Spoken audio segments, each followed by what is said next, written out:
சமாதான ஏஜி சபையின் தலைமை போதகர் பாஸ்டர் ஆர் கிளாரன்ஸ் மருதையா அவர்கள் தேவனுடைய செய்தியை கொண்டு வருவார்கள். கிறிஸ்துவுக்குள் அன்பானவர்களே, இந்த நாளிலேயும் இந்த ஊடகத்தின் மூலமாக இவங்களை சந்திப்பதில் மகிழ்ச்சி அடைகிறேன். தேவனுடைய அநாதி தீர்மானத்தின்படி அளவற்ற கிருபையினாலே நம்ம ஒவ்வொரு நாளும் அற்புதமாய் தாங்கி நடத்தி விடுகிறாரே. குறிப்பாக இந்த மழை காலத்திலேயும் தேவன் நமக்கு பாதுகாப்பை கொடுத்து, சுகத்தை கொடுத்து, பலனை கொடுத்து, நம்மையும் நம்முடைய குடும்பத்தை நடத்தி விடுகிறாரே.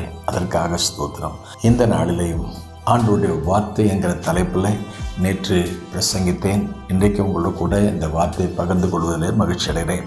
வேதாகமத்தை பார்க்கும் பொழுது உலகத்திலே அதிகமான அச்சிடுகிற ஒரு புஸ்தகமாகவும், உலகத்திலே அதிகமாக விற்கப்படுகிற ஒரு புத்தகமாகவும், இந்த உலகத்திலே அதிகமாக ஜனங்கள் விரும்பி வாசிக்கிற ஒரு புத்தகமாகவும் கடவுள் தந்த வார்த்தையாக இருப்பதற்காக நான் கர்த்தரை துதிக்கிறேன். இந்த வானமும் பூமியும் ஒழிந்து போனாலும் இந்த தேவனுடைய வசனம் ஒரு நாளும் ஒழிந்து போகாது, அழிந்து போகாது. இதை அழிக்க வேண்டும் என்று விரும்பினவர்கள் அழிந்து போனார்கள். ஆனால் இந்த வேதமோ, இந்த வசனமோ இன்றைக்கும் அது பிரகாசித்து சுடர்விட்டு அது இன்றைக்கும் வெளிச்சம் தருவதற்காக ஆண்டவருக்கு நன்றி சொல்ல கடைப்பிடிக்கிற காரணம் என்னவென்றால், இது மனித வார்த்தை அல்ல, தேவனுடைய வார்த்தை. இந்த வேதம் நமக்கு கிடைப்பதற்கு எத்தனையோ பேர் தன்னுடைய கரையத்தை கொடுத்தார்கள். ஒரு முறை வில்லியம் டிண்டேல் எனப்பட்ட ஒரு தேவ மனுஷன் வேதாகமத்தை கிரேக்க மொழியிலிருந்து ஆங்கில மொழியில் மொழிபெயர்த்ததற்காக கம்பத்திலே கட்டி அவருடைய சிரசிலே தலையிலே பெட்ரோலை ஊற்றி தீ வைத்து கொளுத்தினார்கள். அப்பொழுது அன்றைக்கு அந்த ராஜா சொன்னார், வில்லியம் டிண்டேலே, நீ மொழிபெயர்த்த வேதம் என்ன ஆகும்? இன்றைக்கு உன் மேலே எவ்வளோ வேகமாக இந்த தீ பிடிச்சு இருக்கிறது, நீ நாசமானாய், உன்னுடைய வேதம் நாசமாகும் என்று சொல்லி அவனை அவமதித்த பொழுது, நிந்தித்த போது, அவனுக்கு விரோதமாய் பேசின பொழுது அந்த வில்லியம் டிண்டேல் அவன் மரத்திலே கட்டப்பட்டிருந்தாலும், அவனுடைய சிரசிலே பெட்ரோலை ஊற்றி தீ வைத்து கொளுத்தினாலும் அவன் சொன்ன ஒரு வார்த்தை என்னவென்றால், என் மேல் பற்றி பிடிக்கிற நெருப்பு எவ்வளவு அதிகமாக வேகமாக பற்றி பிடிக்கிறதோ, இதே போல என் தேவன் தந்த வேதம், நான் மொழிபெயர்த்த வேதம் இதை விட வேகமாக பற்றி பிடிக்கும் என்று சொன்னானாம். அருமையான தேவனுடைய பிள்ளைகளை, இந்த வேதத்தை அழிப்பதற்கு எத்தனையோ பேர் பிரயாசப்பட்டார்கள். ஆனால் வேதத்தை யாரும் அழிக்க முடியவில்லை. வேதத்தை அழிக்க முற்பட்டவர்கள் அழிந்து போனார்கள். கர்த்தருடைய வசனமோ என்றென்றைக்கும் நிலைத்திருக்கும்.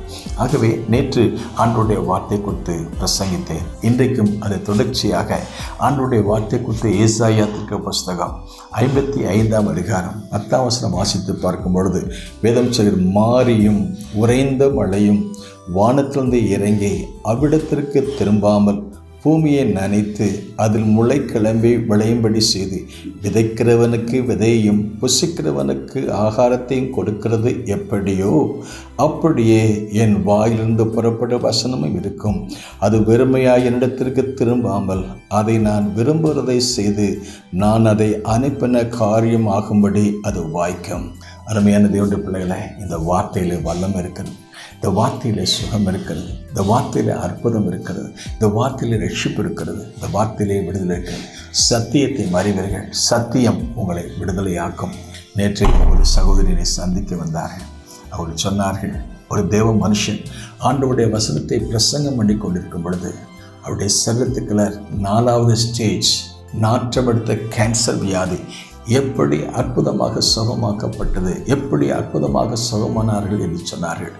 அவர்கள் தன்னுடைய வாழ்க்கையில் இளம் வயதில், அவர்கள் 24 வயதில் தன்னுடைய கணவனை விட்டு பிரிய வேண்டிய சூழ்நிலை ஏற்பட்டது. பின்பு அவர்கள் வியாதிப்பட்டார்கள். பிரஸ்ட் கேன்சருங்கிற வியாதி அவர்களை பாதித்த பொழுது அவர்கள் வேதனைப்பட்டார்கள். 1ஆம் ஸ்டேஜ், 2வது, 3வது, 4வது ஸ்டேஜ் கேன்சர் என்றால் 4th ஸ்டேஜ் என்றால் அதுக்கப்புறம் மெடிசன் கிடையாது. அப்படிப்பட்ட நிலைமையில் வியாதி ஏற்பட்ட இடத்துலேருந்து துர்நாற்றம், நீர் வடிந்து கொண்டே, சீழ் வடிந்து கொண்டே இருந்த ஒரு சூழ்நிலை மேலே பக்கத்தில் யாரும் வரமாட்டாங்க. அப்படிப்பட்ட நிலைமையில் வீட்டிலையும் அவளை யாரும் விரும்புறதில்லை. ஆகவே அப்படிப்பட்ட சூழ்நிலையில் யாராவது எனக்கு உதவி செய்வாங்களா? மருந்துகள் குணமாக்க முடியாத சூழ்நிலை, மருத்துவர்கள் எல்லாம் கைவிட்டார்கள். உற்றார், உறவினர், நண்பர்கள் எல்லாரும் கைவிட்டார்கள். நாற்றமெடுத்த நிலை காணப்பட்டது சகோதரி ஒரு நாள் அற்புதமான ஒரு சுகமளிக்கும் கூட்டத்திற்கு சென்ற போது தேவனுடைய வசனத்தை பிரசங்கிக்கிற ஒரு தேவனுடைய வார்த்தையை கேட்டார்கள். அருமையான தேவனுடைய பிள்ளைகளை, அந்த தேவனுடைய மனுஷன் எனக்கு நல்ல நண்பர் கடந்த வாரத்தில் வந்திருந்தார். கர்த்தருடைய வசனத்தை மட்டும் அவர் பிரசங்கம் பண்ணார். தொடவில்லை. அந்த அம்மாவுக்கு விசேஷமாக ஜெபம் செய்யவில்லை.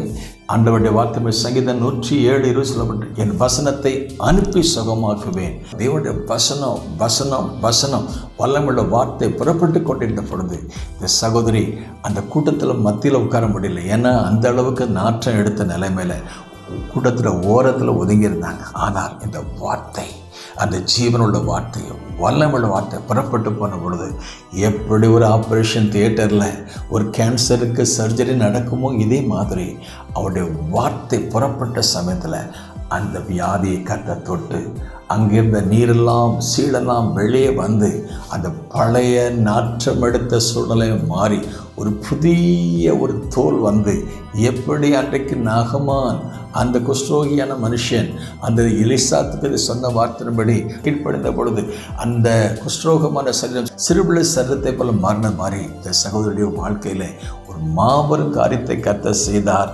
மருந்துகள் செய்ய முடியாததை, மருத்துவர்கள் செய்ய முடியாததை அந்த வார்த்தை புறப்பட்டு வந்த பொழுது அப்படியே ஒரு அற்புதமான விடுதலை பெற்று நேற்று வந்து சாட்சி கொடுத்தார்கள். மிக அற்புதமான ஒரு சாட்சி. இது சில நாட்களுக்கு முன்பாக நடந்தது. ஆனால் நேற்று கடந்த வாரத்தில் எங்கள் கூட்டங்களிலே இந்த சாட்சியை பற்றி சொன்ன பொழுது அந்த சகோதரி நேரடியாக வந்து பகிர்ந்து கொண்டது. அந்த சாட்சி மிகவும் அற்புதமான சாட்சி. ஆண்டவருடைய நாமத்தை மகிமைப்படுத்துவதற்கு ஏதுவாக காணப்பட்டது. ஆகவே தான் இந்த வார்த்தை கேட்கிற அருமையான தேவனுடைய பிள்ளைகளை, இது மனித வார்த்தை அல்ல, தேவனுடைய வார்த்தை கேட்டு நீங்களும் அற்புதத்தை பெற்றுக்கொள்ளுங்கள். May God bless you. பூமியிலே சமாதானமும் நிதியமும் உண்டாகட்டும்.